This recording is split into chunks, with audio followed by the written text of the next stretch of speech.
All right, moving on now. More than 750 million people were watching it live on TV when Lady Diana Spencer married Prince Charles at St Paul's Cathedral in London. That was 40 years ago, if you can believe that. To mark that anniversary, a new documentary is taking us behind the scenes of the most watched wedding in history. Nothing was left to chance as carefully selected staff worked around the clock to ensure not one detail was missed.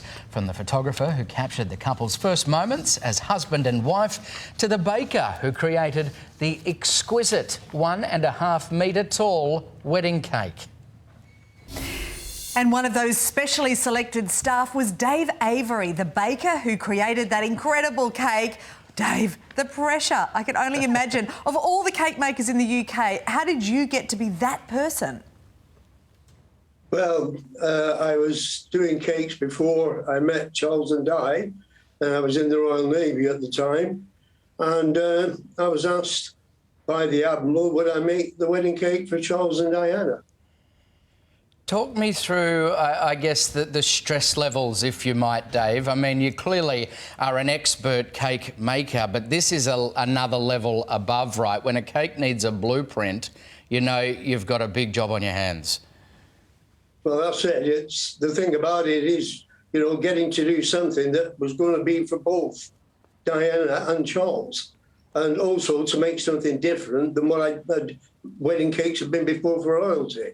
And that's why I went for an hexagonal cake and 5 tiers, and that's what it was all about. The bottom tier took 12 hours, is that right?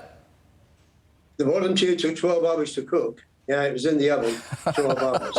A fruit cake, your mum's recipe? It was my mum's recipe, which had been messed about a little bit.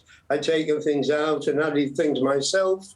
And it's a good recipe, yeah. Gee, how would Mum feel about you messing around with the recipe, do you think? I mean, you've kept it a secret to all these days. Will you keep it a secret forever? Yeah, it's up in my brain, it's up here. What were Charles and Di like? Well, Charles I'd met before in the Navy, during my time in the Navy, on different ships. And I'd made a commissioning cake for the bulwark, which he cut. And then I went to the palace to see Diana with the blueprint of the wedding cake.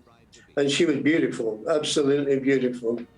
I would imagine, if it were me, sort of trembling as I brought those blueprints in, Dave. But talk to us about what that meeting was like. And I believe there was also an amendment that Charles requested. That must have made you a little scared. Yeah, that was right. I'd done the cake because I talked to Diana and showed her the blueprint. And she said everything was fine, that she wanted a wedding cake, not a monument. And so I was quite happy. And then on the Monday, that was on the Friday, on the Monday I got a phone call saying Prince Charles hadn't got his red dragon badge on there. So we had to put the red dragon on one of the tiers.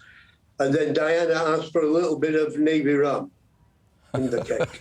Well, she probably needed it with all those people watching. Geez, I hope she had a big slice.